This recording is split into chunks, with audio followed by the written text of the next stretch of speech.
Maybe I need to. Yeah, you can. There's normally a taller chair. Thanks. Oh, Maybe, I don't know.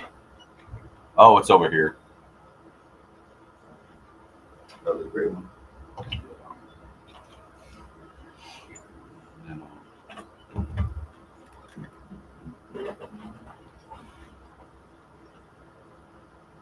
Which mic is it? we're about to get rolling. Which mic do you want me to? Huh? Which mic? Do you want to jump in from the very beginning? No. Okay. No, you'll just be one of those. Yeah. Oh, okay. Chugging the no, not really. I don't know. I think it's still.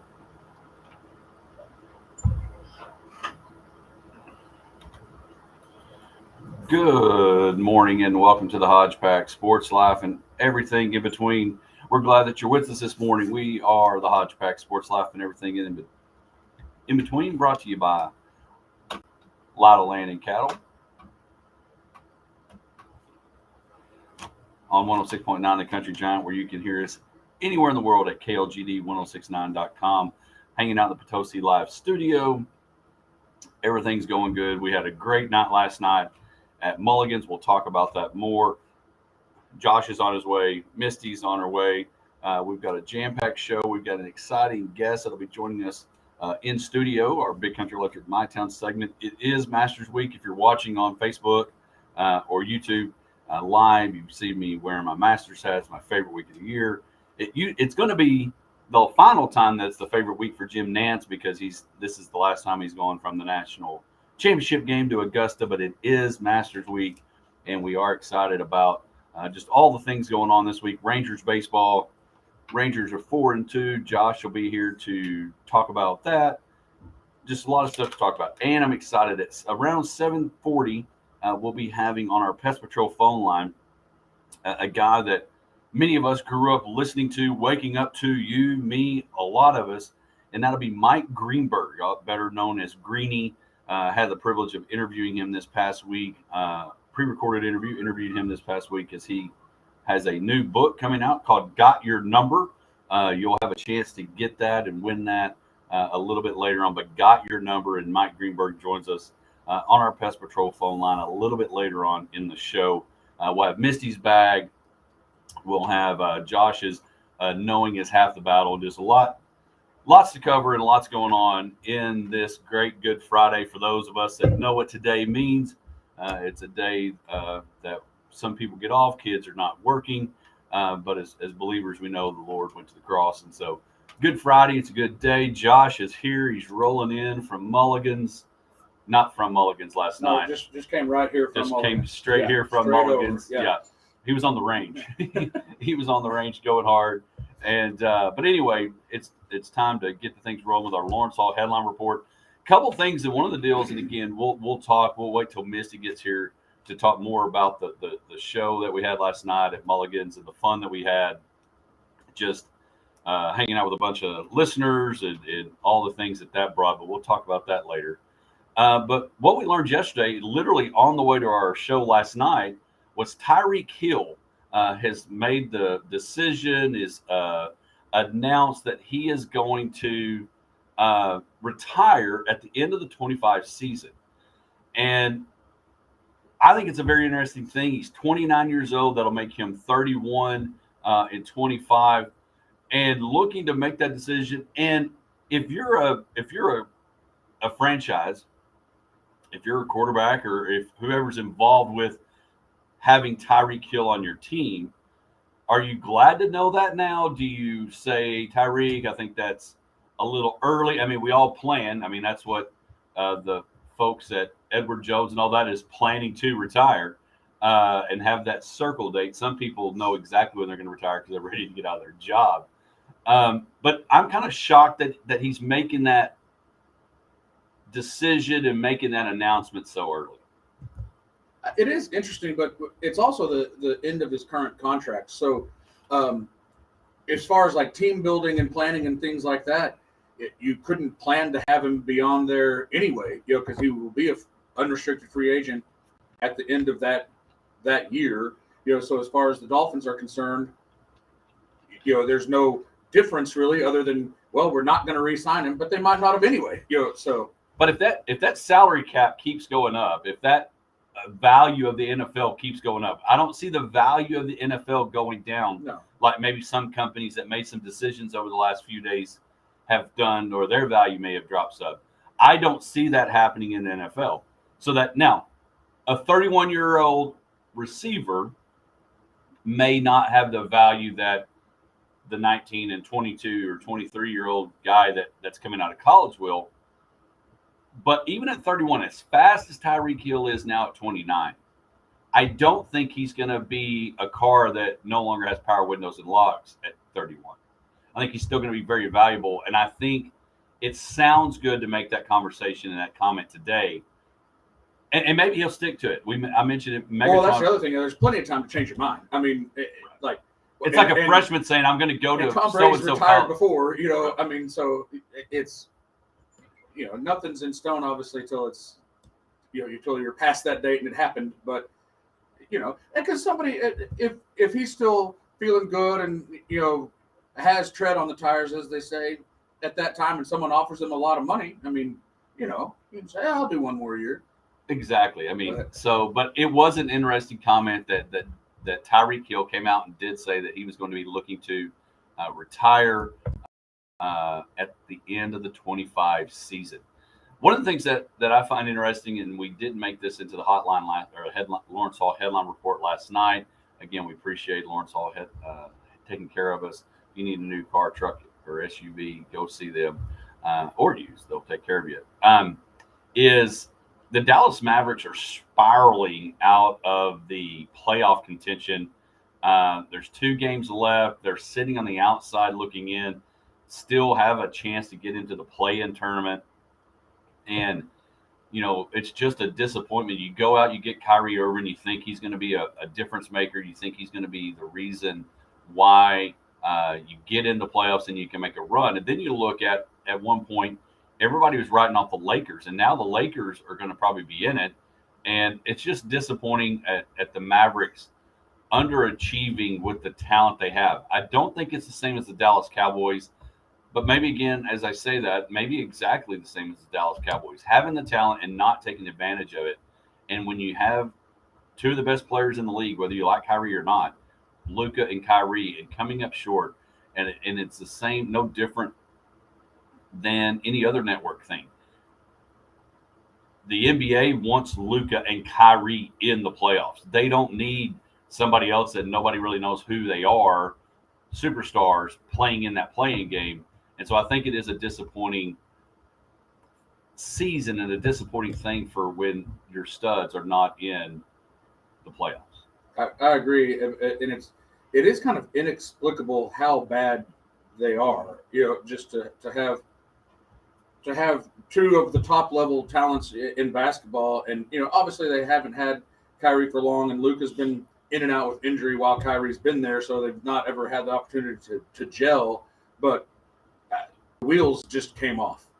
And they came off. And the other thing that came off, transitioning basketball, came off in a good way, came off in a way that a lot of viewers were watching. It was, as we head into this week, the Masters, Jim Nantz leaving, we had March Madness. And March Madness, again, congratulations to Shane Davis winning our Hodge Pack Pick'em. He won again. He won our College Bowl Pick'em, and he won our Bracket Challenge. But the women's had almost 10 million viewers watching the national championship game. The only thing I thought was disappointing, I ran into somebody, it was at 2:30 in the afternoon. I don't know why they didn't bump it up a little bit, maybe 10:30. Obviously, 2:30 was great for 9 million people. But LSU winning the national championship 102-85. Yeah, very high scoring basketball game. Over Iowa. Women's basketball. Yeah. Oh, for sure. Kim Mulkey, former Baylor coach, winning her 4th national, her first with LSU. And only in her 2nd year, first national title in any basketball program there at LSU, men or women, winning the national championship. She's now only behind Gino and Pat Summitt as far as number of titles won. And it showed. Number 1 in odd clothing, though. Oh my goodness! When she got frustrated over a call or anything, it looked like Clark Griswold's lights were flickering. They were. It was very, very. You probably don't throw that in the dryer. I don't. Yes, I don't know what that really was, but it. No. Par for the course with her though. If you like. Oh yeah. Her wardrobe, you have to wear sunglasses to go into the closet, I'm sure. But one of the things that was interesting, and we'll get into the Reese and Clark thing, but she took advantage of the portal.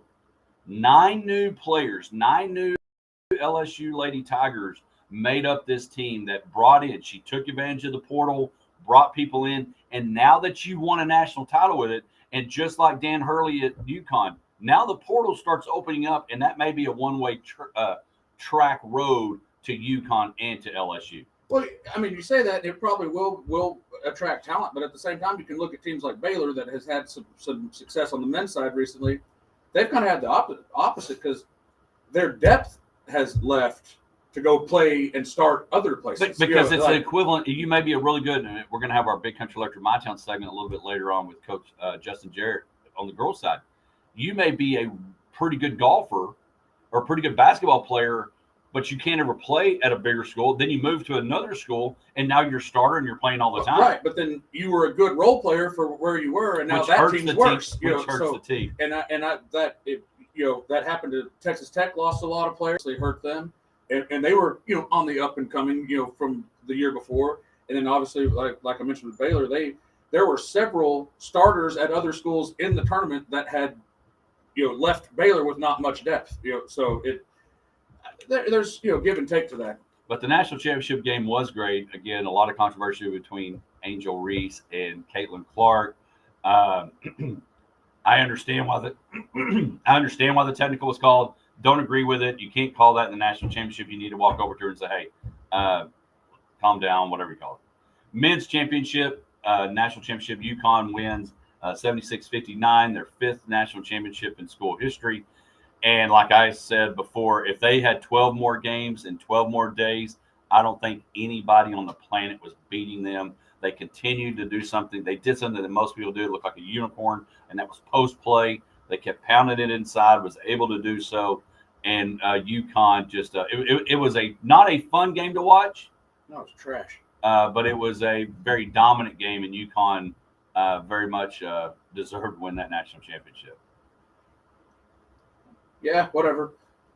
They beat some scrubs that didn't even look like they deserved to be in the tournament. Well, it's not their fault. That's who the schedule brought them, and they are national champions for the 5th time in school history. And so, and again, our disaster of the week was Miss Biden thinking that you invite both teams to the White House. You only invite the winner. You don't invite second place. And so, anyway, that's our Lawrence Hall headline report. Brought to you by Lawrence Hall of Abilene, taking care of their members for a number of years and giving back and making an impact in this community for many years. And we appreciate them very much being a sponsor of the Hodge Pack. When we come back, we're going to hit the golf course, not Augusta, but right here in Wiley, as the Wiley girls are heading to the regional golf tournament in Class 5A. We'll have their coach, Justin Jarrett. We'll get his master's experience, maybe his master's take. And when we come back, we'll have our Big Country Electric My Town segment right after this.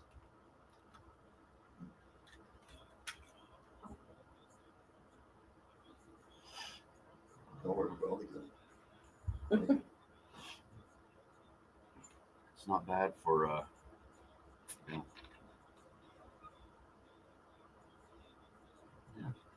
There we go.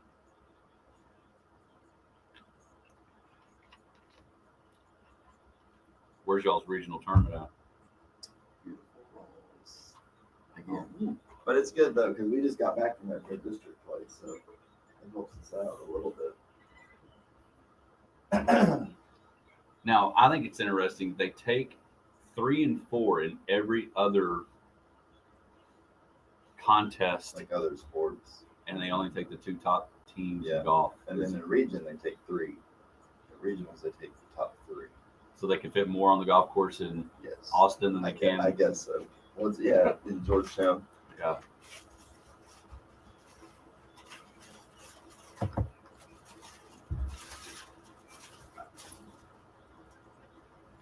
Trying to see. I can sit down. No, I mean Misty's Misty's gonna give me a little. No, Misty's gonna stand. I need to.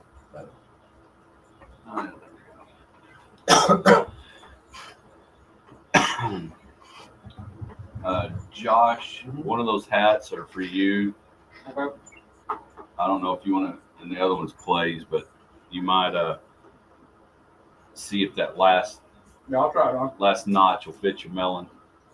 I'll get my greasy burrito fingers turned off. Yeah. Yeah, I had a friend that used to wear snapback hats, and he'd have to buckle the very last one. Like, dude, it's so big that you don't need to be wearing hats.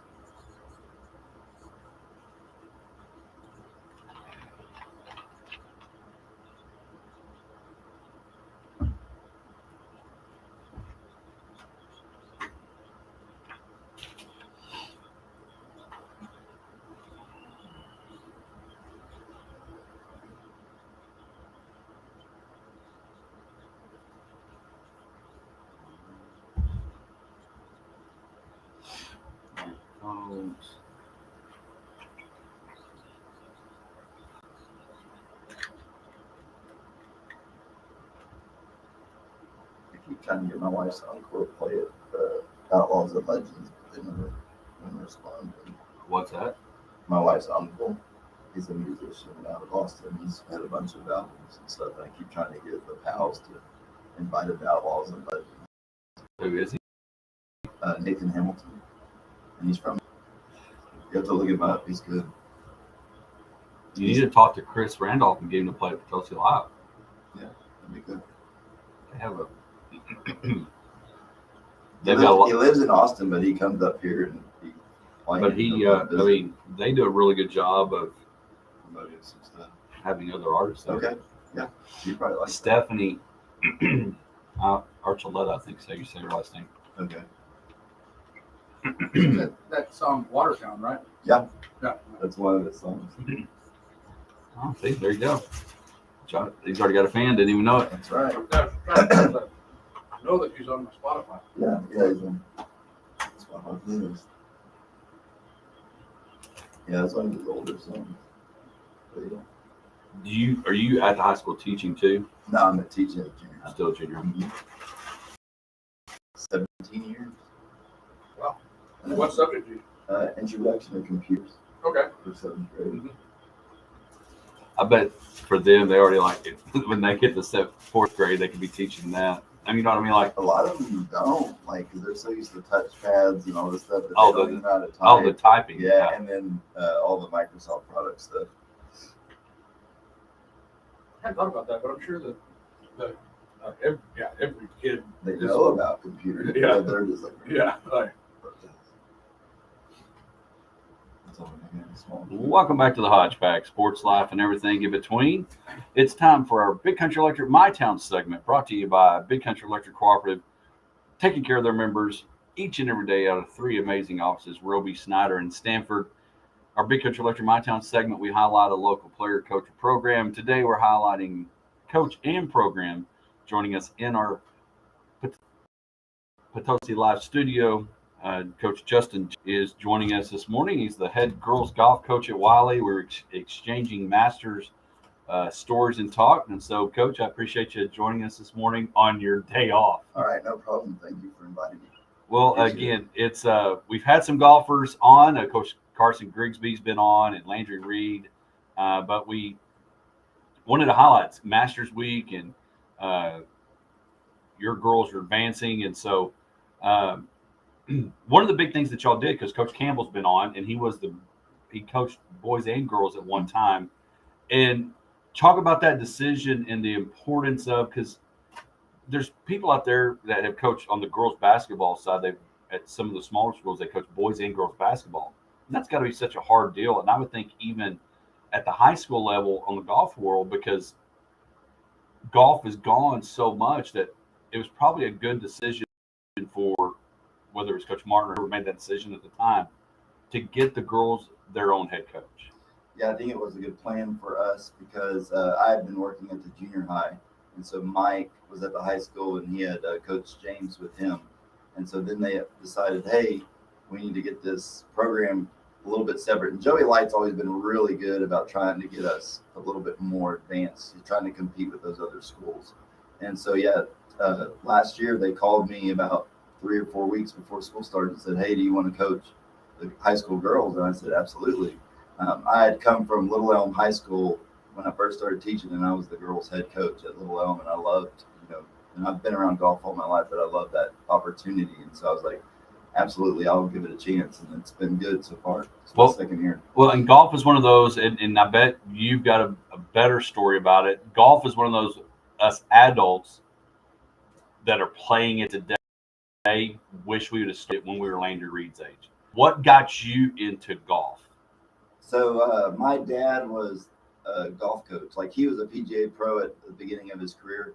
And then in 1984, he became the head golf coach at Appleton Christian University. So just being around golf in that family, that kind of helped me out a lot. I grew up hitting golf balls like at fairway, and I just wanted to hit the tennis barn that's out at fairway all the time. I didn't really care about playing or anything like that. And so I got involved in baseball and tennis. And going into high school, I really thought, hey, I want to give golf a try. And so started playing golf, played in high school, played in college for my dad. Was going to go be a pro after college, but that got canceled. So then got into teaching, and ever since then, it's been good. And golf is one of those things. It's the only sport that us amateurs get really dumb in that we're shocked we can't hit the shot we watch on TV. We get shocked that we can't dunk like LeBron or make as many threes like Steph. But for some reason, in our little minds, we're like, I really don't know why I didn't get up and down out of that fairway bunker, But golf is so fun. I'm one of those guys that I wish I'd have started early, but I enjoy it. And it's the other thing about golf, and I think that these girls are getting to experience now, and even those that have gone on, like Aaron Zachary, that have gone on to play other places, golf takes you places that others don't. You and I can go play Sawgrass. Now, it may cost, but we can go play Sawgrass. We can't go ask for keys to Globe Life and go hit BP at the Rangers field. But that's what golf does. And what have you seen on the girls' side on the growth of golf at Wiley? So I really think our junior high program has helped us out a ton. So being junior high golf 5 years. That's what's funny is I worked with these two girls, and now those two girls are my number one and my number two players. So it's kind of cool to see them grow from those junior high age to where we're at now. So just kind of seeing the growth. We kind of went down in numbers this year, and I've seen Abilene High and Cooper's numbers go up, but it's just you got other sports you're competing with, and golf is just not in their radar right now. So hopefully I can get that going. But I think it's really good that we develop them young, and hopefully. And I've seen even like 6-year-old, 7-year-old girls out at the country club practicing. I'm like, all right, maybe future Wiley. Well, and I think a lot of it in the country club, Abilene Country Club does a really good job of their junior golf right now with Sydney and Brian. They've done a really good job of opening avenues with the PGA Tour Junior League and stuff like that for girls and guys and kids to start playing golf at an early age. I do think the drive, chip, and putt's been a good thing. If I was a kid, I would love to be good enough to try to do that, and Augusta National on the Sunday before the Masters. And so what year is this as the girls, you being the girls coach? So this is my second year. So second year, on your way to the regional tournament, where you just got done playing at Rawls. Talk about your golfers and the success that you've seen. How did year one go? Let's go back to there. How was year one? How did that go? Okay, so year one, I had 2 seniors, a junior, and then I had 2 freshmen. That were my top 5. And so we made it. We finished 3rd at district, which was good. And then one of my freshmen finished the first individual to go to regionals. So she got to go to regionals by herself, and so I got to go with her to regionals. And but this is the first team under you this year, so you're kind of like Kim Mulkey. Maybe you're about to win it all. Hey, year 2. That'd be great. That'd be great. Yeah, year 2. But so year 2, talk about how the team has kind of come together to get to a point to be playing into the regional tournament golf. Okay, so I've lost all upperclassmen. So I have sophomores and freshmen only. So I think that age, kind of that comparison of age where they're real close together, I think that's kind of helped them bond. And they've actually kind of, the old pod system, they've kind of like split into 2 pods. And I only have 6 players. So they have 3 and 3, and they usually practice together and mess with each other and work with each other well. So I think that's kind of helped them out too. They kind of get these pods together. And one of my girls, she's a volleyball player in the fall. And so after that, she played basketball last year, but she didn't play basketball this year. She's focusing just on golf in the spring. So she's really come around and helped us out a lot too. Well, and that's one of the things that, and I've been, playing, you look and you see a lot of purple bags over there at the range. And is it fun seeing, instead of the basketball gym rat, are they enjoying going to the range? Do they enjoy because a lot of us, we want to hit a couple balls and we just want to go play. Do they enjoy the practice part of getting better at golf? I believe they do. I really strive to work on our short game. So chipping and putting is a big deal. So you'll always see us kind of around the chipping greens or the putting greens, because a lot of them are members, so they'll go hit balls on their own and things like that. And with all the construction that's going on right now at Abilene Country Club, we're kind of range limited. So we usually are hitting balls at Maxwell for the most part, but we usually spend a lot of time on our short game. And that's come around a lot for these girls, which is good. Well, and again, so regional tournament. So what do you do? How do you get ready? Because this is an equivalent for y'all. This is your next major. Yes. How do you get ready for it? And do you take advantage? What's the motivation? What's the pep talk? What are those things getting ready for the next round of your playoff? So I usually just try their heads kind of in the game. The old saying goes, just kind of keeping them positive, especially on the golf course. I kind of give them just little motivations about have fun, play shot by shot. And my big one is just be competitive with the people in your group. Because if we can beat the people in our group, then that's two teams that we've already got ahead of. And so we just got to always do that. And I think just me being out there with some of them helps them out a lot. And then others are like, get away, coach. You're kind of making me nervous. But they do like it when I'm out there and kind of helping motivate them. So who is the, football, we knew Wiley was going to run into Argyle. That'd be the one you have to leapfrog to continue to go. Who is the kind of the team of the region or a couple of teams that you got to find a way to get past to advance the state? So I talked to the guy that's running regionals right now, and he doesn't know everybody. Everybody hasn't sent in their paperwork. But Lubbock Cooper, who we just lost to in district, was probably one of his rivals for sure. And that seems to go across all the sports. Is Lubbock Cooper is just that one team we got to hurdle over. Well, and so are the girls excited about the familiarity of Rawls, and how much confidence does that help? I think they are. We played Rawls 3 times this year so far, because we went to a tournament earlier in the year and played it twice, and then we played it in district. So they know the golf course now, so it should be a little bit easier for them. And they played really well at Diamondback, and I kind of compare Rawls to Diamondback. They did mow down all their natural area, which was good too, so you could find a golf ball and actually hit out of the natural area. But I heard that they aerated their greens and are letting the rough grow up for regionals, so we'll see what the course conditions are when we go up there. I think that's interesting. You would think pace of play, you want it to be hard, but you also want it to be, you don't want a pace of play issue to happen, because there's a couple summers ago where the fairway at the rough at fairway was that way. Mm-hmm. You could walk around for 30 minutes and not ever find your ball, and then somebody walk right by where you were, and then they get a glimpse of it and see it, and that's what's crazy about it. Yeah. So talk Masters. We got about a minute or two left. Your thoughts of this week's Masters, and kind of maybe just your Masters thoughts. How much do you enjoy the tournament? Okay. Always a good good week to watch the Masters. It's birthday week for me. Today is actually my birthday. So happy birthday. Cool. There you go. Thanks. Yeah. So I love just getting to watch the tournament during this week. This year's Masters, I haven't got to watch any of it yet, but I will watch some this weekend. I always tell people we're probably going to see a live guy win it, and it's just going to drive everybody crazy if the live guy wins. That's what I'm afraid of. Yeah. But I mean, you have a lot of champions that are playing on that live tour. Right. So I think Tiger will be in contention. I'd love to see Freddie be there for the weekend and stuff. He played decent yesterday. I don't think Scotty's going to win it again. I think someone else is going to win it. So who, if you had to pick somebody? I'd love to see Tony Finau win it. Yeah. I like Tony Finau. And I watched that show on Netflix, and just kind of seeing his story kind of opened my eyes a little bit more about him. and I've said it over and over. The PGA Tour does not want Brooks Koepka in it, but CBS I think does. Yeah. And I think from a Sunday perspective, if it's Rahm versus Koepka in the final group, or Yeah. Rahm in Scheffler, whoever in that final group, I think it'll be exciting. So, but Justin, I appreciate you taking the time this morning. Thanks Happy for the birthday. invite. Yeah, thank you. We'll put some candles in the burritos and There let you you go. blow them out. Justin Jarrett and the Wiley girls heading to the regional golf tournament next week. On the 16th.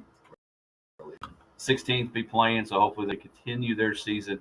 When we come back, we'll have more Hodge Pack right after this. All right, I got to call Greg. Thanks, Justin. I got to call Greg and figure out why I'm not seeing that Mike Greenberg in here. I'm about to lose. How y'all doing? I'm about to do That's a good interview. Oh, thanks. Yeah, I hate my voice on microphone, but we'll see. Oh, So well. can you go back and watch these? Yes. And then I'll upload it to the podcast Oh, too. cool. I'm right there with you. I can't go listen to it after because I always feel like, man, I sound like an idiot. But I'll try that a few times.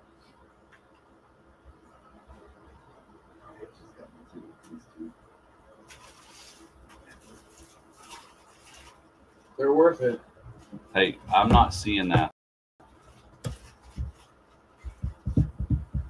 You're what? Okay, because right now it just shows HPIN and HP dead A. And then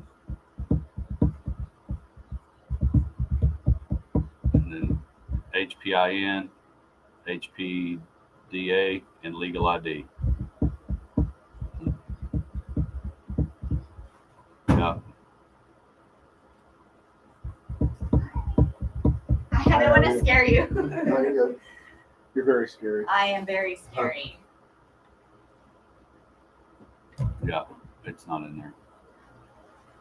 I didn't die on the elevator, so that's good. The elevator worked All right, hang on. Let me get to where it's at. Where it's at. Oh my gosh. Okay. All right. I'm walking away from it. It It's like slows long. down and stops for a second, and then starts again. You're like, I walked in last week and Josh was like, yeah, you looked frightened when you walked in. I was like, because I almost just died on the elevator. And it just, Oh, when the door Kinda, opens, but where do I do you that from? You're like, yeah. wait a minute. Yeah. I'm supposed to climb. yeah, we talked I about had that. that exact same thing happen once. Or did you just do something? Just the elevator sat there, the door opened, the floor is about right here. And I was like, I don't know what to do. Yeah. And then eventually I was like, well, I'm gonna climb out. But then I did climb out. But I was worried. Obviously, it's gonna start going while I was like. I mean, I think that's what it's But called. I If you sat could in it just for look a up while, green. and it wasn't moving. It's hot, but you're like, oh, it's fine. Yeah. This last week, it like went really fast to 7, and then it stayed there, and I was like, okay, I pushed 8, but all right. And then Is that what we it like called it? Just a little bit, and then it shut, and then I just hung out for like 20 seconds. And I was like, I'm literally about to die.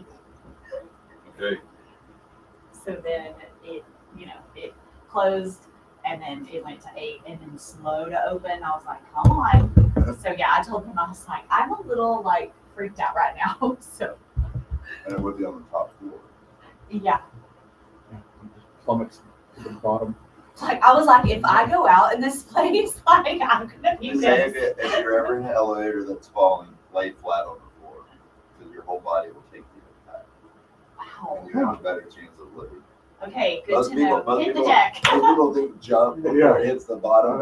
I don't You're think gonna- yeah, you still hit the ground. Yeah, so they say just lay flat on the floor. Just, Okay, good. Oh. Good to know. If I will I'm ever try in all my if I'm panic ever to in remember that. Yeah. If I'm ever in that situation, I'll probably just like, I don't know, think like, what was I supposed to do? Wham! Yeah. Like, You're like, he told me, and I'm now done. I'm dead. Those are some sweet. I missed you, by the way. I'm Justin. Nice to Nice meet to meet you. you. Yes, I was listening on the way in. Yeah, these those are my Wiley sweet. golf shoes. I love them. Those are fun. I try to wear it well. When you coach girls golf, you have to worry about fashion. Oh yeah. That's the hardest thing for me, coaching girls golf. It's fashion. Yes. What do y'all want to wear? Oh, we don't want to wear that. That's ugly. And I'm Yeah. like, don't pick something. Oh yeah. You gotta look cute. Yeah. That's what they say. We gotta look cute. That would be me. If I was a golfer, I'd say the same thing. I'm a golf coach, not a Fashionista. yeah. How much time do I have? One then we had Okay. we were about to have a contract with Lulu. Okay. And they were Oh, gonna give us 50% off. nice. All right, now what? Girls pay for half and I pay for half. And then that did happen. They all wear like Lulu and stuff. Yeah, that's fine. But, like, we don't. Yeah, so We bougie. need Amazon. Yeah. This is the order. Yeah. Dude, yeah, that's what I have. I don't have any. But they ordered a skirt. Yeah, there's a lot of knockoffs, and you cannot tell. And they're not a function of the cost. What's happening? Oh. Love you. Okay. No, It doesn't. I'm leaving. Just read excerpts from his book. Yeah. We're gonna read. We're story time. Here, this is Greedy. So are you just moving up commercials? Right.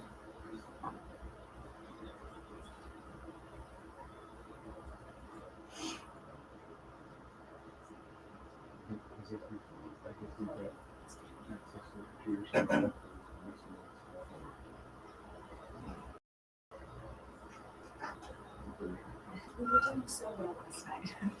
Things were going so Yeah, we even bounced back from an iPad. Yeah. Oh my gosh, when his son last night we were at Mulligan's doing our like an evening with the Hodge Pack. His little boy, so cute. You know, little boys, right? The iPad's like sitting there, we're about to go Facebook Live, it starts showing him Barry, just like walks up there, just like, and it falls flat on the ground, and Ryan and I are like, Yes. and then he picked it up and it like shattered everything, but then we couldn't get it to We turn wouldn't that comment on. on. So then I called my husband and I'm like, hey, no, let's check. Can you bring call me about that? So, but then it worked. It was fine. Yeah, I saw pictures There it is. Yeah. on Facebook. It worked. Barrett's 4 and he's gigantic. So, like, people don't realize he's 4, so I think that plays against him a little bit. So you need, huh? He's also just. You're gonna. All right. So it's gonna do, but I need to hit assist. Yeah, he's like, That's hard. We have a 5-year. Okay, does that make sense? Like Luke. Yeah. He's 5. All right. So that interview's gonna go. I can let the. I can let that play. I can let that play. So if I hit spacebar, intro is gonna start. All right. Intros is starting. Okay, and then can you delete dead air? Delete HP dead air.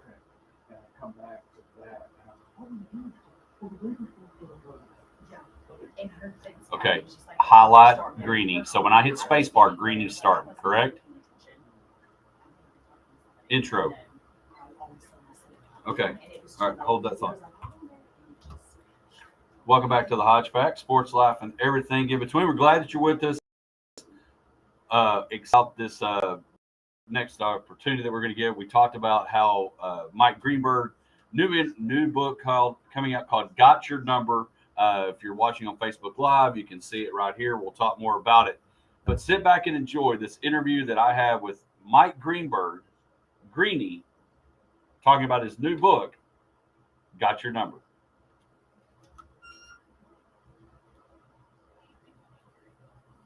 Special guest, Can you turn it up? You want to be on. joining us on our Pest Patrol phone line is ESPN's Mike Greenberg, better known as Greeny. And Greeny, we're going to talk We about got it, your man. other Save the day. title author in a minute, but I appreciate you taking the time joining us today. All right, you saved it. Thank you very much for having me. So I'm going to sit back and So Greeny, we mentioned take it in. TV host and radio Everything's host. good. And for those that are listening, Oh, where did assist go? ESPN's Get Up every morning, 7 to 9 our time, Huh? followed up by Greeny on ESPN Radio or ESPN. Need Watch the assist show. to be So back up here in Greeny, front of me. we're used to mornings with you. So I What can, does your morning look like getting ready for Get Up and Greeny? I don't see it. Well, it's pretty busy. So the TV show comes on at 8 o'clock in the morning where I live. That's Yeah, where we it's live. not on here. I'm in the studio usually a little before 6. And we have a meeting where we kind of go over everything. and figure out what we want to do, what we think. The most important part of the job for a show like ours, a national show, is to try and have your finger on the pulse of what the biggest number of people are interested in. What are American sports fans talking about today? Because one of my many philosophies is our job is not to create interest, it's to reflect Just sent it. you a picture. And so we kick that around for a while. We put a rundown together, and then we rock and roll. And when the TV show ends, I literally slide 6 feet to my right in a chair. 60 seconds later, I say, back and better than ever, and I roll right into the radio. So it's pretty much 4 consecutive, which I like because, the prep is pretty much the same. It's Right. all prep for one. I've got event login is on. I got audio list is hidden on the right. I got serial port is off. I got time events are on. Things happen, unexpected things happen. That's the beauty, particularly of radio. We can sort of change on a dime, on a moment's notice if we want to. But that's pretty much what it is. We do about 2 hours in the building before we go online. And when you've been doing it as long as I've been doing it, and most of our team has been doing it, we have it pretty much down to a science. Oh, and there's no doubt. And you mentioned the hashtag, the folks that help make it happen. And part of that group is the hashtag group. And I'm going to mess up his last name, so it's just going to be Himbo. And so talking about the book as we get moving into the book, and while you're here and while your day, as we're recording this on April 4th, has probably been busy. Your latest book, Got Your Number, The Greatest Sports Legends and the Numbers They Own, written by you and researched by probably the best in the business in Himbo. Talk a little bit about the inspiration of the book. And again, folks, you're going to get a chance to win a copy or two, so be sure to listen. But talk about the inspiration of this book. Yeah, and I'm glad you mentioned Himbo. I not only couldn't I have done this book without Himbo, I wouldn't have done it without Himbo. His research is what makes the book stand out. But the backstory is one day after Get Up, this is before I was doing It's almost like the show, screen got we were all shifted. sitting around the Get Up team, and we got into a conversation about how many Hall of Fame quarterbacks all wore the jersey number 12. Joe Namath, Ken Stabler, Jim Kelly, Terry Bradshaw, Roger Staubach, Bob Greasy, and then eventually it will be Brady and Rodgers. And one of the people in the room said to me, yeah, Greedy, they all wore number 12, but who owns the number 12? And I literally think in we that crashed moment, into something though. it was like a light bulb went off over my head. And the reason I've never written a sports book before is that I've never had a good enough idea. And I realized this is a good enough idea. So what we did was we chose who owns every number in sports history from 1 to 100. So that's where the debate part of this comes in. You will disagree with some of the decisions we made. But then the sports history of this comes in, where whether you agree or disagree with it, I promise you that even the most astute sports fan, the most knowledgeable sports fan, will find out at least 100 things, at least one per chapter, that they will say, wow, I did not know that. No, So I'm going to minimize it. Not 2 squares. What I like about it, to give you an idea. I'm going to minimize it. Ready? I've been bouncing some of these off people. So let me ask you this question. If this was your book, and I told you have to choose number 21, number 21 to Deion Sanders, to Tim Duncan, I did it. or to Roberto Clemente? Well, 2 of them play here in Texas, and I know they impact Roberto Clemente, but without my It's like driving a diving genie in playing lamp. Himbo, and probably because of my age, I think I'm going to go with Dion because I think he changed what the defensive back looked like, and he kind of changed not the diva-ness of it, but he kind of, when you think of defensive back, you think of Dion, and I would probably go with Dion. Yeah. And when I did a Twitter poll on this a few weeks ago, he won. He was the most popular choice. I will tell you that in our book, I chose Roberto Clemente, and I will tell you why. And it's the beauty of this debate. We could talk about it forever. The way I viewed it, you take those 3 players' careers and you put them up against each other, and I think it is basically a wash. Duncan's career, Clemente's career, Dion's career, I don't think I can separate amongst them and say one of them was just the best. What I can say is that the impact that Roberto Clemente had on the game of baseball is about as significant as almost any player that ever lived. He's probably one of the 5 most important players of all time in that sport, along with Jackie Robinson and Babe Ruth and some others like that. The baseball's humanitarian award the equivalent of the Walter Payton Man of the Year Award in baseball, is called the Roberto Clemente Award because of the enormous contributions that he made, including on the day of his death, he died in a plane crash delivering supplies to the war-torn nation of Nicaragua. And so it was based on that I felt that to break a tie between three equally great athletes, that's how I chose to do it. But certainly, you and anyone reading it might disagree, and that will be half the fun of this, I hope, is seeing my choices, seeing if I can talk you into the ones that I picked if you disagree, and then learning a lot about it along the way. Well, and again, don't forget, you're going to get a chance to win a copy. I can't wait to read mine. I agree. You mentioned you've written a lot of other books. Why My Wife Thinks I'm an Idiot, All You Can Ask For. And we always, artists, when they hear their song on the radio for the first time, it's a different feeling. Was getting the sports book in your hands a different feeling when you and Himbo got that in your hands? Well, writing it was a very different feeling. It was so different from the experience of writing the other ones. When you write fiction, or even sort of a memoir, that's a very much a creative process, and it's very lonely and painstaking. And I would lock myself in a quiet place in the library in the town in Connecticut where we lived all those years and write. And there were days when nothing would come, and it was frustrating and hard, but still the most satisfying experience I've ever had. There is no feeling in the world like walking into a bookstore and seeing your book in it. This one was very different and really, from my standpoint, much easier. We made our decisions on who we wanted to choose from 1 to 100, and Himbo would go off and he would research someone. So number 1, for example, was Ozzie Smith. And we tried to do this mostly in order. And he went off, he did a bunch of research on Ozzie Smith, he would email it to me.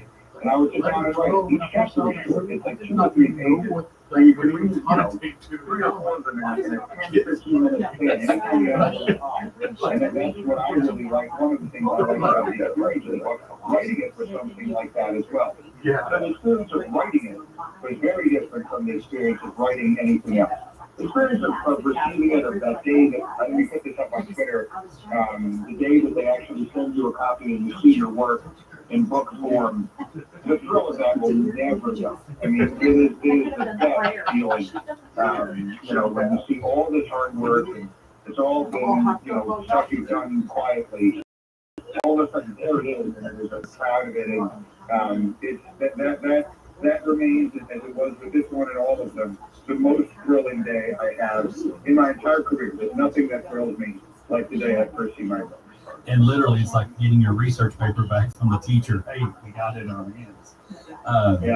So now I'm assuming Nolan Ryan did receive number 7 for his no-hitters, even though he could have started with 0 and maybe went up. But you started with 1 to 100, and you had the privilege of covering Jordan in his heyday. So I'm sure 23 was easy. But what number did you think was going to be real easy that was way more difficult for you and Himbo? Well, let me quickly, I'll answer that in a moment. Well, let me quickly say, are you asking that because you are a great fan of Nolan Ryan? I am a fan of Nolan Ryan, yes, sir. I'm pleased to tell you then that Nolan Ryan is in the book. He is not number 7 for his no-hitters, but he is number 53 for the 53 MLB records he broke or tied during his career. And in the chapter that I write about him, I essentially write that for a generation and a half, there was a sheriff, an actual sheriff in Major League Baseball, and his name was Nolan Ryan. I'm proud that he's in the book, and I think his legend eclipses that of many pitchers who actually had greater careers in total than he did. So Nolan Ryan is in the book. Awesome. The ones that I thought would be easy, it's tough to say. I mean, the ones that were easy, like 3 was really easy as Babe Ruth. Right. 23 was really easy. 6 was really easy. 42 was really easy. 99 was really easy. What I remember mostly are the hard ones. Like I bounced off one of them off of you. There were a few others that were hard. And then getting some legends you didn't really realize when we sat down to start planning this. But I did not want to write a book about the greatest legends in sports history and not include Muhammad Ali or Tiger Woods or Serena Williams or Billie Jean King or Carl Lewis or Michael Phelps or any of these other athletes who did not have jersey numbers. So we had to come up with a creative way to attach numbers two different athletes, and we did that. So there are lots of athletes who own numbers that are not their jersey numbers. For example, I just gave you Nolan Ryan. Another one is Michael Phelps, whose number is 28 because he won 28 Olympic medals, which is more than any other two Olympians in history combined. The research on Michael Phelps will blow your mind. You already know he's the greatest swimmer that ever lived. But what if I told you that he won 23 gold medals in the Olympics? 23 gold. That's the most ever. How many do you think the second most decorated Olympian won? Which is to say, not just swimmers, but the person who won the second most gold medals in Olympics history. How many do you think they won? I'm going to say it's at least in double digits. I'm going to say 12. So Michael Phelps won 23. The next person on the list won 9. Oh. No one else ever won more than 9. He won 23. He's by such leaps and bounds the greatest Olympian that ever lived. Now, we couldn't give him 23 because 23 is Michael Jordan's number. But we found a place for him in the book. He won a total of 28 Olympic medals. And so that's where he has the number. So that's the creative way that we found. So the hard part was making sure that we got the athletes who deserved a place in this, a spot in the book. Athletes who did not have jersey numbers. I wanted Tiger Woods in the book. I wanted Jack Nicklaus in the book. I wanted Billie Jean King in the book. I wanted Serena Williams in the book. I wanted Dave Dietrichson in the book. Others. And so it was really the challenge, which they deserved to all. Well, and I want to encourage, can they still catch the Talk Shop Live with you and Mad Dog and Ryan Clark? Can that be watched again? I hope so. I tweeted it, and it was on Talk Shop Live website. I don't know how long that video stays up there, so I don't know the answer to that question. It's on my Twitter page at ESPN Greeny. You can look and see if it is still. It would go back a few days to when I put it up. So I'm not 100% sure if it is still, if it's going to be one of those where this video is no longer available. But that was great fun. Mad Dog was great, and Ryan Clark was great too. And I encourage you, the reason I say that, if you'll go watch that, guys, you'll see what you can do with 3 of your buddies, because another of the numbers it was Lou Gehrig, number 4, and just that's why this book is going to be so fun. So be sure you get it. You can get it at Disney, Amazon, Disney Books, Amazon Books, anywhere. We'll talk more about that, but that was a great example of what this book's going to do, because even some of you got frustrated on who it should have been, and Mad Dog is first trying to figure out technology. That's a whole nother thing. But I struggled with that. Yeah, but so I want to talk more about the book and tell people how to get it. But Greeny, it's another thing we have in common is it's our favorite week of the year. It's Masters Week. It's the last one that Jim Nantz gets to lead the Final Four and head to Augusta. What are you excited most about? Of course, we're recording this on Tuesday. The Champions Dinner is tonight. I can't wait to ask. Charles Cooney lives here in Abilene, and so I can't wait to ask Charles what it was like tonight at the Champions Dinner. But what are you most looking forward to about this year's Masters? Well, I assume what you're referring to is how the intimacy between the LIV guys and the PGA will work tonight, because obviously Bubba will be there, and Sergio will be there, and Phil Mickelson will be there, and there are a few other LIV guys who are Masters champions. And so that clearly is a storyline that I'm fascinated by, as I think any golf fan is. I hate what has happened to the sport. I hate the way it has been torn apart the way it has. And Dustin Johnson is another, of course, who is a Masters champion.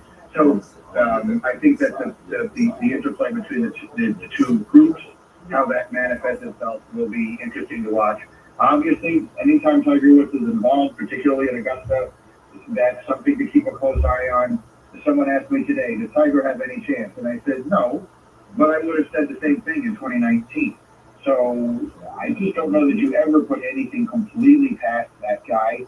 Let's put it this way, I think there's a real chance he makes the cut, although, having just said that, I think the weather is going to be a factor that works against him, with his body being in the condition that it's in, cold, windy, rainy, that doesn't play up his alley. And I think Friday and Saturday are going to be really tough weather days. And then, there are all the regular storylines. I mean, can Ron win this event? Can McIlroy finally complete the career Grand Slam? does one of the live guys win this thing? A guy like Cam Smith or, one of the others, who knows? Kepka or someone like that. Kepka was certainly in contention with Tiger in 2019. He hasn't always played this course that well. So I think all the usual storylines. Look, I've said many times that if you told me I could only watch one day of sports television out of the year, that's the day I would choose. I would watch the Masters on Sunday. So I look forward to nothing the way I look forward to this, and this year is no exception. Well, and I know we'll be airing this Friday on our show Friday, but have you got a KOD pick yet? Well, I think I would take Rahm, and it would be fitting, considering my KOD, if by the time the listeners are hearing me say this, he shot 79 on Thursday and taken himself out of it. But I don't expect that. I think Rahm, Rahm and Scheffler right now are the two best players in the world, and it is so rare for someone to win back-to-back years that I will take Rahm over Scheffler, but certainly those two would be the first two that come to mind. And I've got Scheffler repeating. And then a couple more things before we let you go. Again, Greeny joining us. You host NBA Countdown. You do Get Up and Greeny. But the last few months, the last few weeks have been filled not only just Aaron Rodgers, when's he going to get to the Jets, but the NFL draft is coming up. And you were actually talking about it on Get Up and your RC, and we're talking about it. Bijan Robinson, a good fit for the Dallas Cowboys. I love it. I mean, I absolutely love it. It would mean the Cowboys doing what we've been begging them to do for years, and that is go all in to win right now. Look, this whole idea is like, there's no one I respect or enjoy more than Mel Kiper, but his whole idea that you don't draft a running back in the first round, I think, is ludicrous. I think that's the perfect time to draft a running back. Running backs, their lot in life, unfortunately for them, is to be drafted, to be used up, and then to be cast away.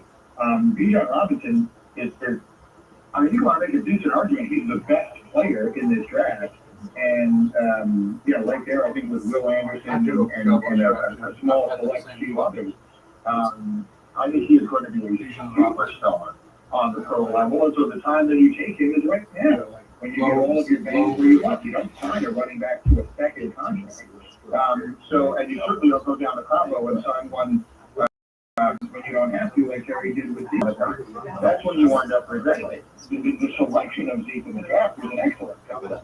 And I think that it would be a great pick for the Cowboys or anyone who takes Bijan Robinson in the first round. Well, again, I'm sure. So do you have nuggets of draft kids that you're researching just popping your head while you're cutting your food with a fork out of nowhere or with a knife? Or? I got tons of I'm ready.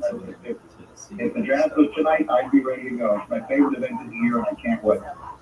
Well, Greeny, I appreciate you taking the time this morning. Again, the book, got your number.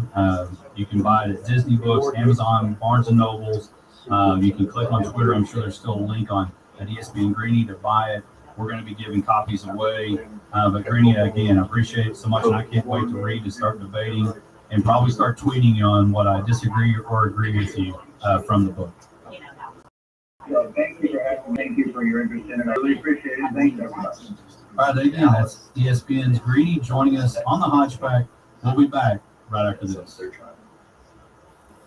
Again, thanks everybody for tuning in with that. That is Mike Greenberg with the interview that we had this week on Got Your Number. Again, we're going to give away one. We'll give away one in the second hour. Tell you what, our next Embark Land Management, our 8 o'clock hour, we'll give a book away. I may just point to a book and point to a number and see if Josh agrees or Misty agrees. But the Hodge Pack will be fully loaded for the 8 o'clock hour. So be sure you're back. Again, we're going to give it away. We got Misty's bag.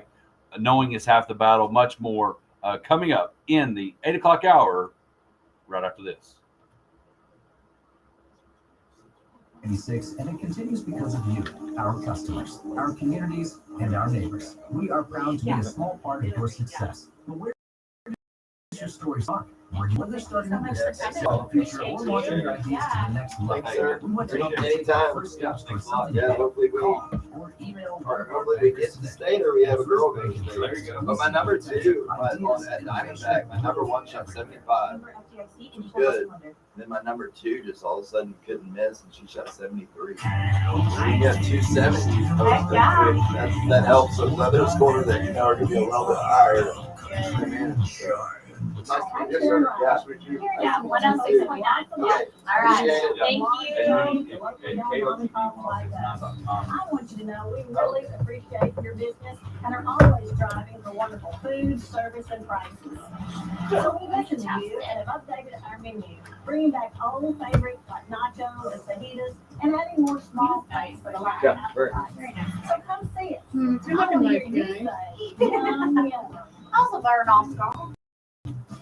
Land Management is the most versatile and full land management contractor in the big country, serving private and commercial customers alike. Embark can get the job done. So whether you need to start getting cleaned out, I looked down, I was like, what is it? It looks like baby powder, but I don't use baby powder. Yeah, go on, baby powder. I got no baby powder. Which interview, which elevator did you go by? I sent the right one all the way up and took the left. I was not. I came up on the right one. It worked fine. Of course it You did. did? But if I would have taken it, Drink golf for only $12 a round. The best full menu in Abilene with an awesome atmosphere. You can enjoy buckets of beer and buckets That of sounds balls as you fun. improve your what time swing. y'all leave? Happy hours Yeah. Monday through Friday. Uh-oh. Did y'all close it down? No, I was in bed before 11 o'clock. Available for your next get together. I was in bed Sports Bar and Grill, 15 minutes after that 1166 because we Green drove back to Mulligan's his house. Abilene.com or their Facebook page for the latest live entertainment. I was laying down at like 20. Such a grandma. You are like. I am a grandma. I'm the youngest one. Welcome back to the Hodge Pack Sports Life and everything in between as we kick off our Embark Land Management, hour number 2, here in the Potosi Live studio. Again, we are presented by Lytle Land Cattle. We now have the whole crew. Josh, Misty here on this Good Friday. Josh, you're dressed. You're not working. You working today, Misty? Yes, I am. People think that banks are closed, but Good Friday, unfortunately, is not a federal holiday, so we have to work. So banks are open. I think credit unions are closed, but banks are open. You got, what's your next one? I guess Memorial Day is probably your next Yes. bank holiday that y'all get. Yes. There you go. Good stuff. Well, let's talk a little I bit. just took a day off. Josh, Actually, I have to stay with my children who don't have school. He's got a baby and take a day off to babysit his kids. isn't that just called parenting? Well, I did not say I was babysitting my children. Someone has to stay with them. They're at the age that they are honestly. I don't think Barrett could be left alone at least to the age of 18. I'm not That- sure. We sold that last night. That's what I was going to ask. Like, if you were to do an experiment, Josh, with your children for a 30-minute sitcom, which would be like Big Brother, with but with Barrett, Luke, and Molly, you've got the house. I'm going to run to the Dollar General to get some groceries and come back. What do you think you would come back to find? Well, I mean, Besides maybe over/under on crying children well, too. take the over on at any given moment. If they're left alone for very long, somebody is crying, and then they would break something. We've had multiple TVs broken with things thrown at them. It's chaotic. Good stuff. I feel like, Molly, y'all are underestimating Molly. Like, I think we could go a good solid 30 minutes. See, I think Molly would be looking for keys to drive away and leave them there. Well, she would, but I think for about 30 minutes, she could handle them. And then anything else, she's like, I'm out.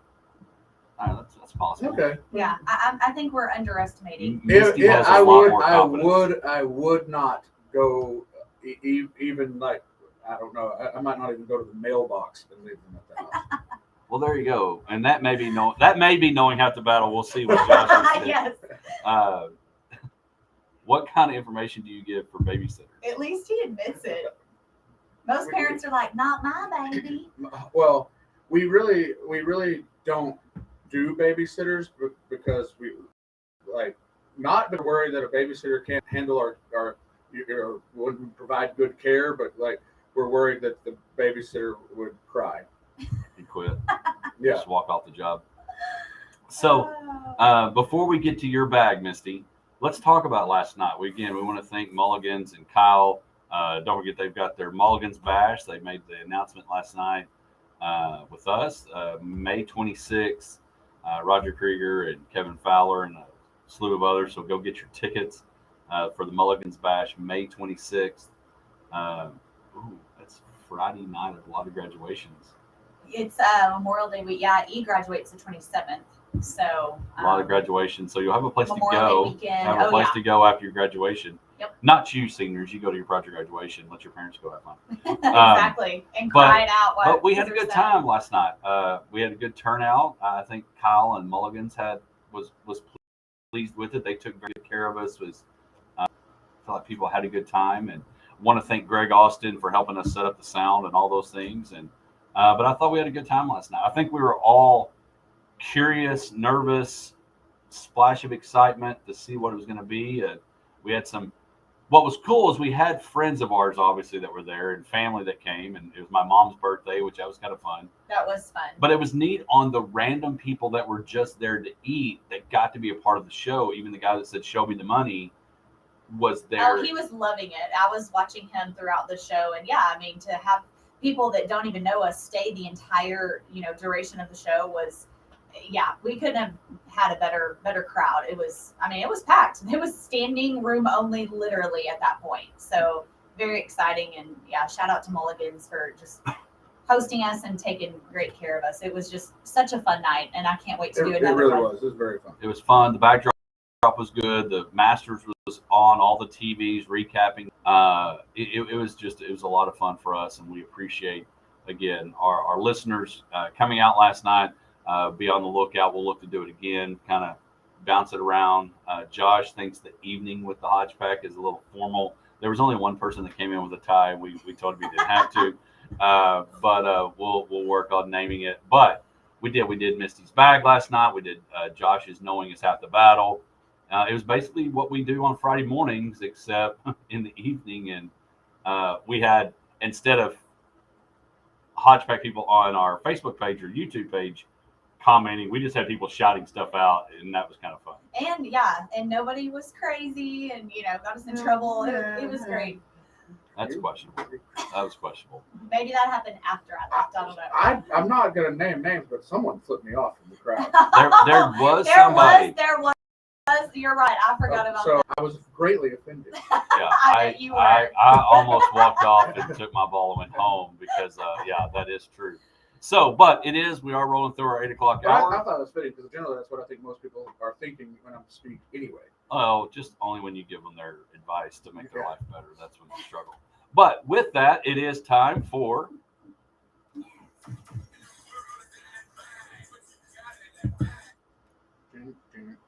That's the best. I love it. All right. This comes from Dilly Dilly 82. Dilly.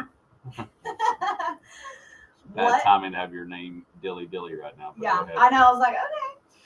What myth did you grow up believing?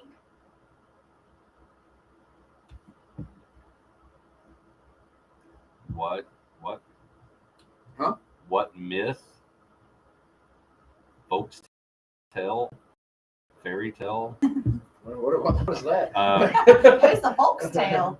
What myth that I grew up now there's some now, and I guess tell me if this is the same thing. It may not be, but like there are certain things that people are very superstitious about.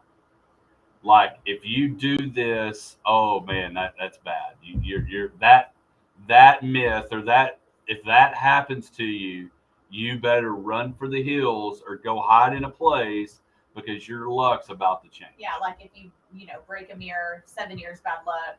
Right. Break a mirror, open an umbrella in the Right. building, walk under a ladder. Open an umbrella in the building. Huh? Well, if you just wanted to twirl it, as an entrance, maybe. I don't know.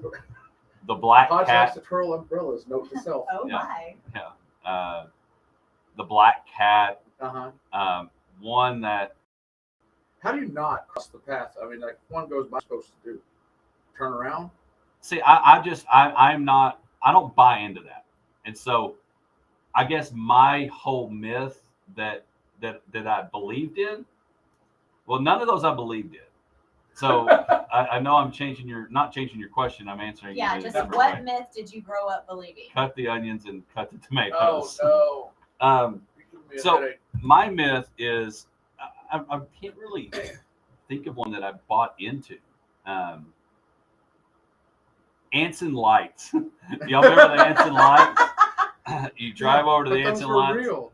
and maybe they are real. Maybe that's the myth I believe in. That I is don't think still they're there there. anymore. They put a guard light up. But yes, okay. So tell us about these.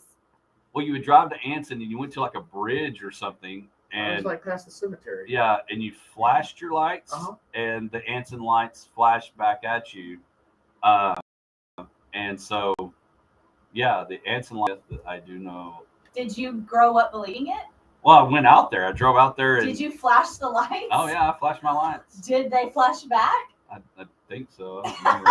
I mean, I was like in Did high like school. ooh, wee, I mean, play there was in the no weird background? music being There was played. very in the back. weird music. I always thought that was like a project graduation fundraiser. Hey, come out and do this, and you can, I don't think you have to Well, pay. you didn't have to pay anything. It was No. a terrible If fundraiser. you pass go, you will not collect $200. But so, Josh, did you have one? Okay, that's a pretty good one. Yeah, I think that's what Dilly is saying here. I could go. You know what? The first thing that I thought was like this is kind of a defeatism, I guess. But people say like if you put your mind to something, work hard, like you can succeed. Yeah. It's not true. No.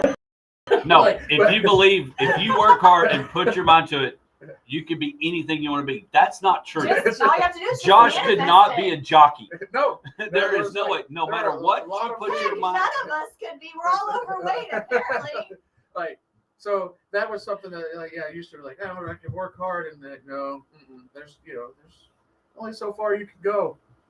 Yeah, So, I mean, I guess if I still don't think, like, if I wanted to be, because I'm obviously closer to the Champions Tour, it said, you know what, Tracy, I'm going to quit work, and I'm going to spend everything I've got devoted to getting better at golf so that I can play on the Champions Tour at 50. It's probably not happening.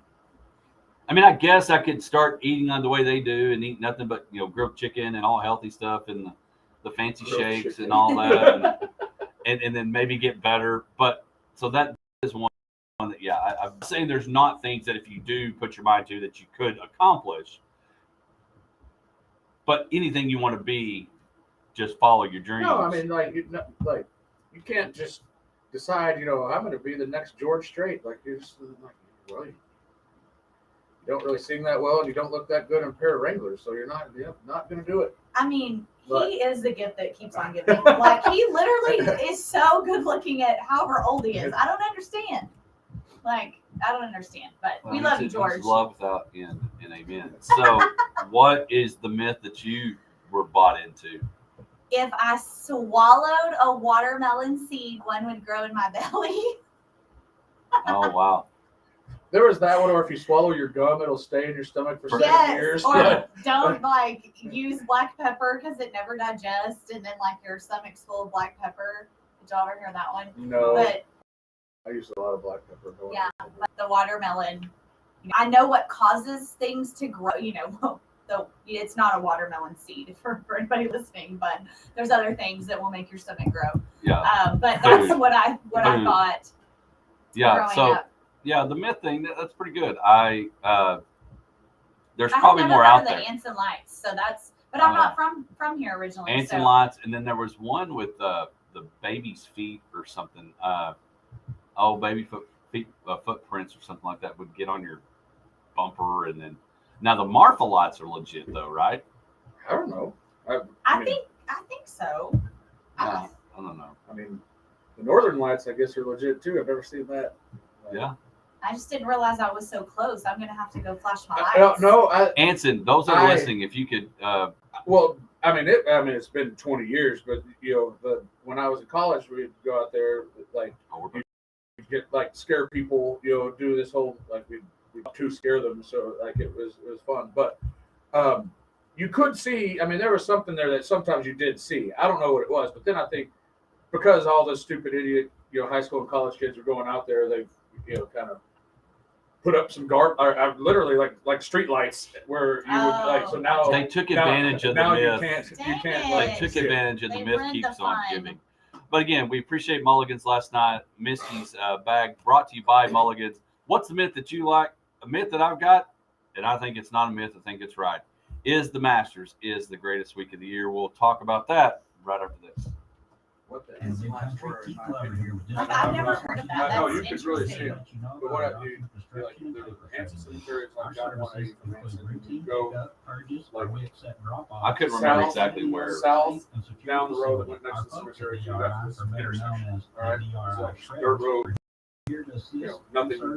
That just gave me the chills. Have y'all been to Pastures Anson and Line? two like crossing dirt road. So you're supposed to stand there, Just a call it. sit there and flash your lights, and then you can see the light coming towards you. Oh, creepy. Okay. And it gets closer and closer to disappear.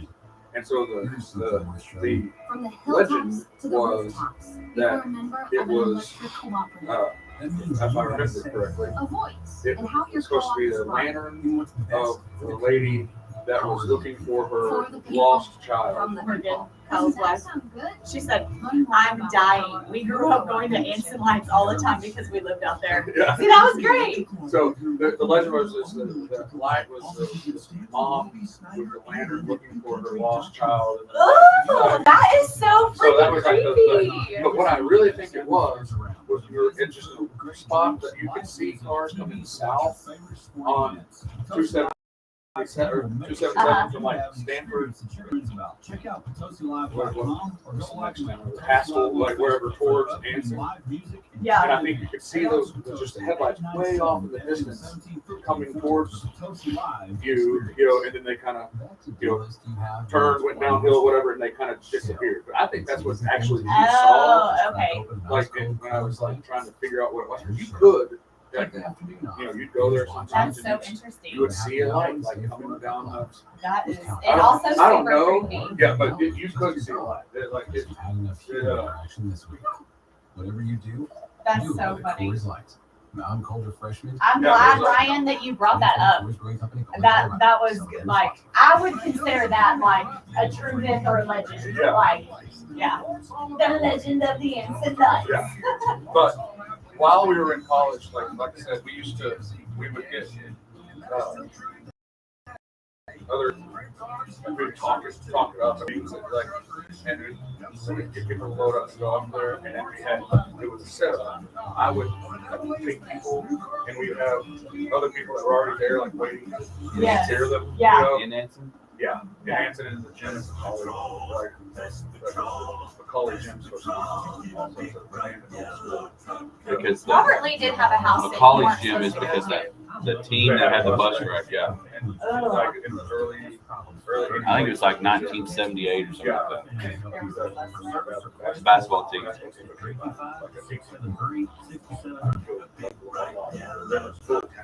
Oh, gosh. First Bank and Trust. Oh, Our store okay. started in 1996, and it continues because of So you, creepy. our Yeah. customers, our communities, and our neighbors. We are proud to be a small part of your success. But where does your story start? Where do you want to Oh, go? she's asking a question. And Kyle's wife. Ask them about the myth of the Lady of the Lake at Fort Phantom Hill. Do y'all know anything about that? Heard about that? There's supposed pictures. Is it just like, yeah.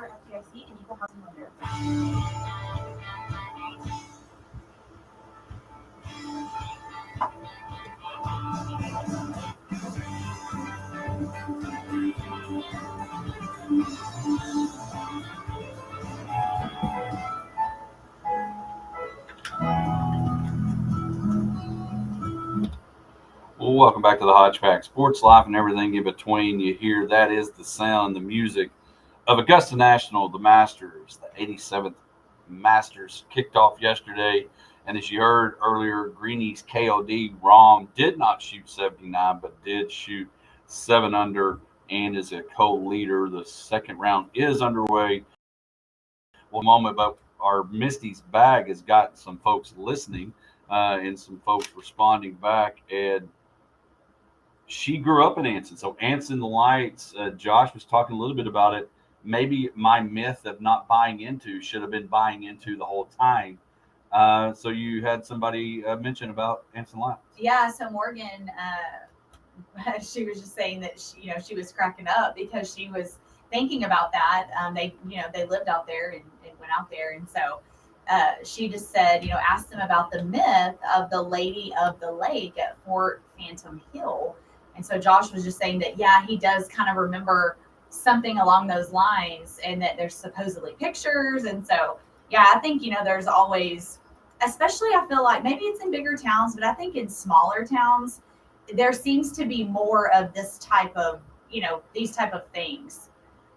Robert Lee, I know, there was like a house that's haunted and you shouldn't go out there, or you're never going to come back. I mean, there's all these things, but gotta love a small town with all the little stories. I don't know anything about the Fort Phantom lady. Josh, do you?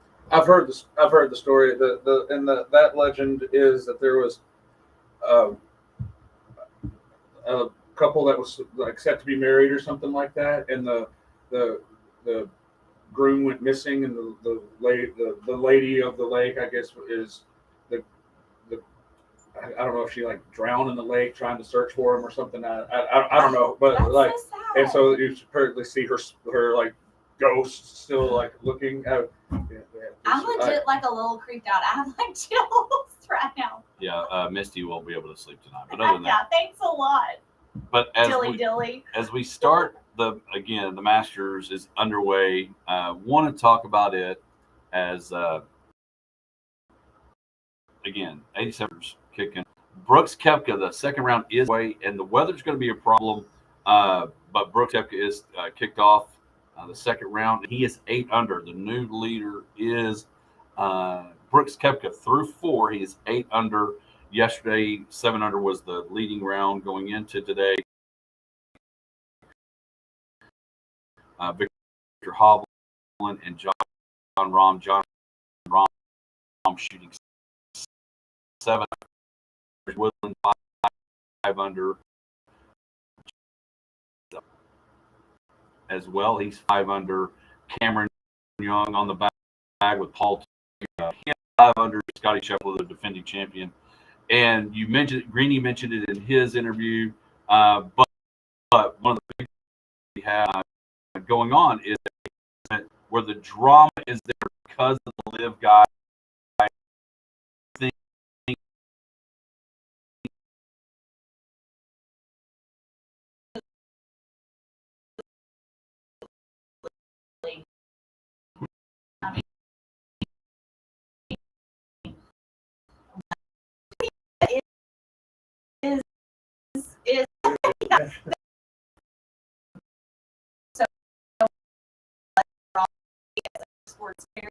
So usually I'm here for the drama, but I do not want to win.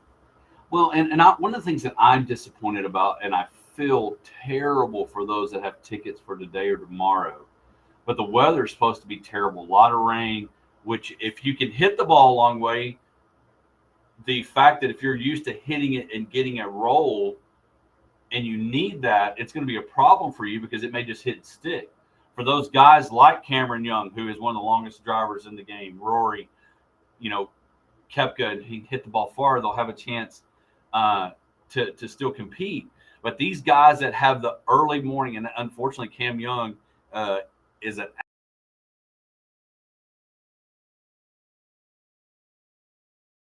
go out there and shoot a score that helps the cause for him, because it may just be so much more difficult to play tomorrow and this afternoon that it may be a tougher thing to be able to go win and have that do it.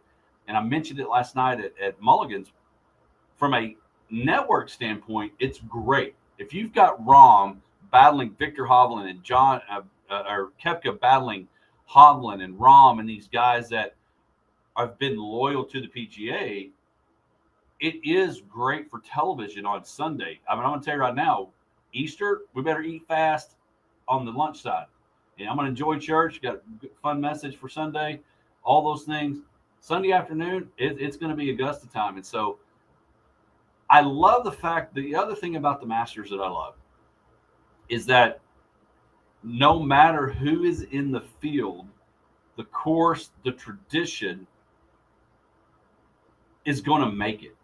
Josh, you mentioned it earlier when we've been talking about March Madness, that the luster of the Final Four and this year's tournament, even though the Cinderellas danced a lot longer than most people wanted, our interest in that myth, our interest in that went away. The Masters doesn't do that. I think sometimes even the World Series does that, and it's America's pastime. The right people have got to be. All right, we'll start this. I'll start my own little back. Wasn't in our rundown. What other event, it doesn't matter who is playing, that the event is bigger than the people in it? Oh, that's a tough question. I think it's, in my opinion, I think it's an easy one. I think there's only one answer. Is it what you're implying? The Masters? No, I think the Masters is number one. Yeah. But I think there's only one other that's going to draw an attention no matter who is in it. Now, Well, for me, I'm watching the Super Bowl no matter who's in it. Right. So that would be, is that what you were thinking? that is One of it. And actually, one just popped into my head. Okay, because for me, it's the Super Bowl. The Super Bowl, because I think the World Series, one, it's going to matter a little bit because you got to watch 7 games, possibly. Right. Now, Game 7, whoever's in it, for a guy like Josh, is not going to care. For the average golf fan is watching the Masters. The average golf fan's not going to watch the Heritage next week.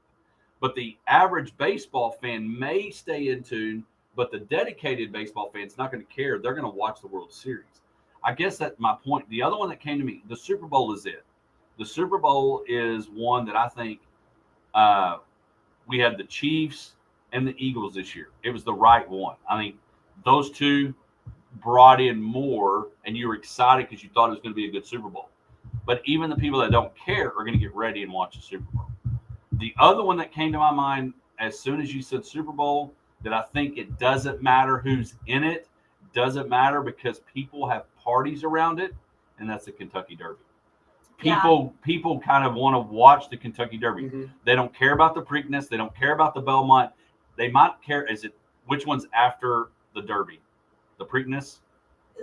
I think it's pretty. Whatever the second one is, Right. You might pay attention to it to see if there's going to be a to see if the Triple Crown has a chance. Right. But other than that, so what the Masters does and what I like about it is that it's at the same place every year. U.S. Open, PGA, and the British Open, they bounce around.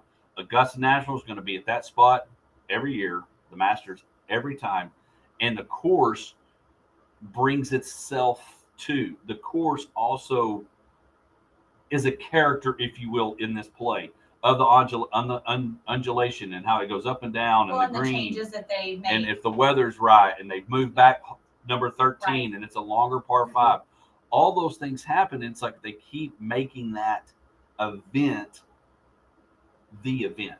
And I don't think that's why I think if you ask people what tournament you want to win, it's the Masters because you can play it for life. Charles Coody, if he wanted to, could sign up and play this week. He's at the age